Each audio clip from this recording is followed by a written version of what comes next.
ഞാൻ എൻ്റെ ജീവിതത്തിൽ നിന്ന് അനുഭവിച്ച കാര്യങ്ങളാണ് ഞാൻ അധികം പറഞ്ഞത്. ഞാൻ ഇൻസ്റ്റയിൽ Q&A പോസ്റ്റ് ചെയ്ത സമയത്ത് എനിക്ക് വന്ന ക്വസ്റ്റ്യൻസിൽ ഒരു 3 ഞാൻ സെലക്ട് ചെയ്ത് വെച്ച്. അത് എന്തിനാണെന്ന് വെച്ച് കഴിഞ്ഞാൽ എനിക്ക് ഭയങ്കര ഇഷ്ടപ്പെട്ട ക്വസ്റ്റ്യൻസ്. എനിക്ക് ആ ഒരു ക്വസ്റ്റ്യൻസ് എവിടെയൊക്കെ എനിക്ക് റിലേറ്റ് ചെയ്യാൻ പറ്റി. അപ്പോൾ അതുകൊണ്ടാണ് ആ ഒരു 3 ക്വസ്റ്റ്യന് വേണ്ടി മാത്രം ഞാൻ ഒരു വീഡിയോ ചെയ്യാമെന്ന് വിചാരിച്ചത്. അത് അധികം ലോങ് ഒന്നുമില്ല, വേഗം തീരും. ഫസ്റ്റ് ക്വസ്റ്റ്യൻ എന്താ പറയുക, നിങ്ങളുടെ ടോപ്പിക്സിൽ അധികവും ഫീലിങ്സ് റിലേറ്റഡ് ആണല്ലോ, അതിന് കാരണം നിങ്ങളുടെ ജീവിതത്തിൽ സംഭവിച്ച കാര്യങ്ങൾ തന്നെയാണോ?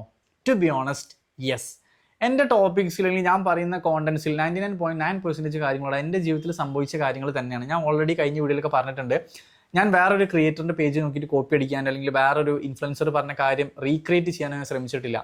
ഞാൻ വേറെ ആരുടെങ്കിലും എടുത്തിട്ടുണ്ടെങ്കിൽ ഞാൻ അങ്ങനെ തന്നെ പറയും, അവരുടെ കോട്ടാണ്, അവരുടെ റൈറ്റിംഗ് ആണെന്ന്, അല്ലാണ്ട് എൻ്റേതാണെന്ന് പറഞ്ഞിട്ട് ഞാൻ ഒരു വീഡിയോ ചെയ്തിട്ടില്ല.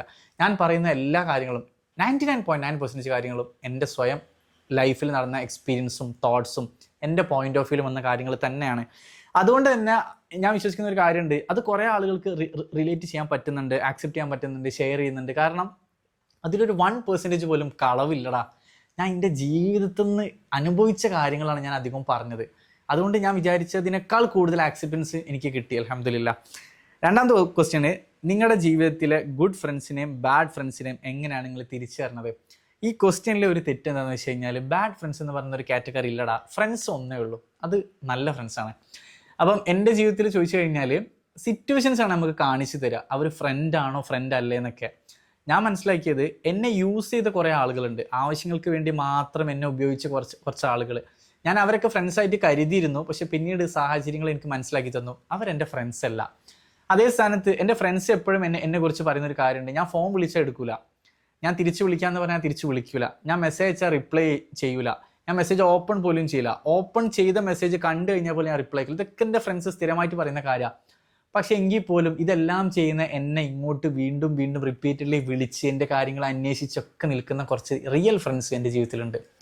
ഞാൻ ഇനീഷ്യേറ്റീവ് എടുക്കാതെ പോലെയും എന്നെ ഒരു ഫ്രണ്ടായിട്ട് നിലനിർത്തി കൊണ്ടുപോകുന്ന ഒരുപാട് നല്ല സുഹൃത്തുക്കൾ എൻ്റെ ജീവിതത്തിലുണ്ട്. To be honest, I am very grateful and I am very blessed to have them in my life. കാരണം അങ്ങനത്തെ ആളുകളെ കിട്ടിയത് ഞാൻ ഭയങ്കര ഭയങ്കര ഹാപ്പിയാണ്.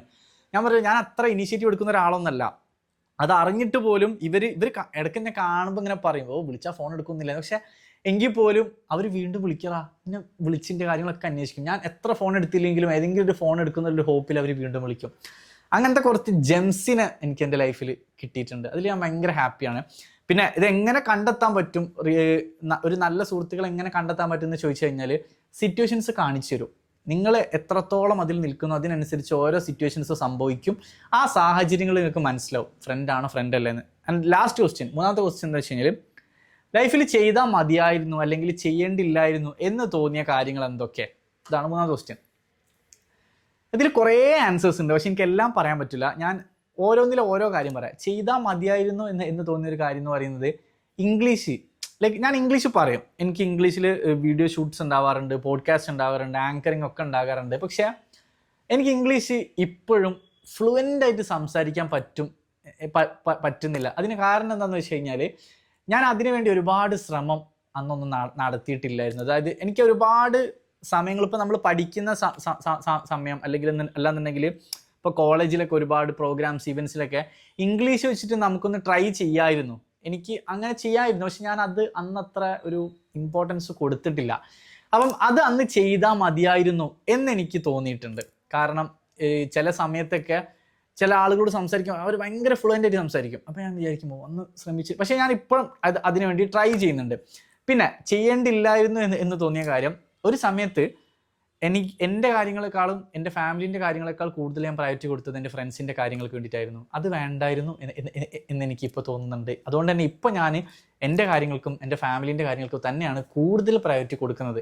ഓഫ് കോഴ്സ് ഞാൻ എൻ്റെ ഫ്രണ്ട്സിന് പ്രയോറിറ്റി കൊടുക്കുന്നുണ്ട്, അവരുടെ കാര്യങ്ങൾക്കൊക്കെ പ്രയോറിറ്റി കൊടുക്കുന്നുണ്ട്. പക്ഷെ ഒരു പടി മുന്നിൽ ഞാൻ എനിക്ക് വേണ്ടിയും എൻ്റെ ഫാമിലിക്ക് വേണ്ടി തന്നെയാണ് പ്രയോറിറ്റി കൊടുക്കുന്നത്. സോ ഈ സമയത്ത് ഞാൻ അങ്ങനെ അല്ലായിരുന്നു. ഞാൻ ഫ്രണ്ട്സിൽ നിന്ന് മാത്രം വെച്ചിട്ട് ജീവിച്ച ഒരു സമയം ഉണ്ടായിരുന്നു. അത് അന്ന് അങ്ങനെ വേണ്ടായിരുന്നു എന്ന് എനിക്ക് തോന്നുന്നുണ്ട്. പക്ഷേ എങ്കിൽ പോലും ചെയ്യണ്ടായിരുന്നു എന്ന് തോന്നിയ കാര്യങ്ങളും ചെയ്താൽ മതിയായിരുന്നു എന്ന് തോന്നിയ കാര്യങ്ങളുണ്ടെങ്കിൽ പോലും ഞാൻ വിശ്വസിക്കുന്ന മറ്റൊരു കാര്യം കൂടെ ഉണ്ട്. Everything happens at the right time. എല്ലാം കൃത്യസമയത്ത് സംഭവിക്കടാ. അതുകൊണ്ട് തന്നെ അന്ന് അങ്ങനെയൊക്കെ സംഭവിച്ചത് നന്നായി എന്ന് എനിക്ക് തോന്നി. കാരണം അന്ന് അങ്ങനെ സംഭവിച്ചത് കൊണ്ട് എനിക്ക് ഒരുപാട് റിയലൈസേഷൻസ് കിട്ടി. എനിക്ക് പല കാര്യങ്ങളും മാറ്റാൻ പറ്റി, പേഴ്സണലി മാറ്റാൻ പറ്റി, പ്രൊഫഷണലി മാറ്റാൻ പറ്റി, ഒരുപാട് കാര്യങ്ങൾ അങ്ങനെ സംഭവിച്ചു. So everything happens for a reason എന്നല്ല, everything happens for a good reason and everything happens at the right time. So അതിൽ വിശ്വസിക്കുന്ന ഒരാളാണ് ഞാൻ. പിന്നെ അതുപോലെ തന്നെ എന്താ പറയുക, ഈ പറഞ്ഞ കാര്യങ്ങളൊക്കെ എനിക്ക് ആക്ച്വലി വളരെയധികം റിലേറ്റബിൾ ആയ കുറച്ച് കാര്യങ്ങളാണ്. അതുകൊണ്ടാണ് ഈ ക്വസ്റ്റ്യൻസ് ഞാൻ സെലക്ട് ചെയ്തത്. സോ ഇതുപോലെയുള്ള ക്വസ്റ്റ്യൻസ് ഒക്കെ നിങ്ങൾക്ക് ചോദിക്കാനുണ്ടെങ്കിൽ നിങ്ങൾക്ക് ഞാൻ ഇൻസ്റ്റയിൽ Q&A പോസ്റ്റ് ചെയ്യുന്ന സമയത്ത് അങ്ങനെ ചോദിക്കുക, അല്ലാന്നുണ്ടെങ്കിൽ കോമൻറ്റ് സെക്ഷനിൽ ജസ്റ്റ് ചോദിക്കുക. നമ്മൾ അതിനെ ബേസ് ചെയ്തിട്ട് വീഡിയോ ചെയ്യാം. നിങ്ങൾക്ക് അറിയേണ്ട എന്തെങ്കിലും കാര്യങ്ങളുണ്ടെങ്കിൽ ചോദിക്കൂ. ഇതുപോലത്തെ ക്വസ്റ്റ്യൻസ് ആണെങ്കിൽ വളരെയധികം സന്തോഷം. സോ ഇതുപോലുള്ള ക്വസ്റ്റ്യൻസുമായിട്ട് വേറൊരു വീഡിയോയിൽ കാണാം.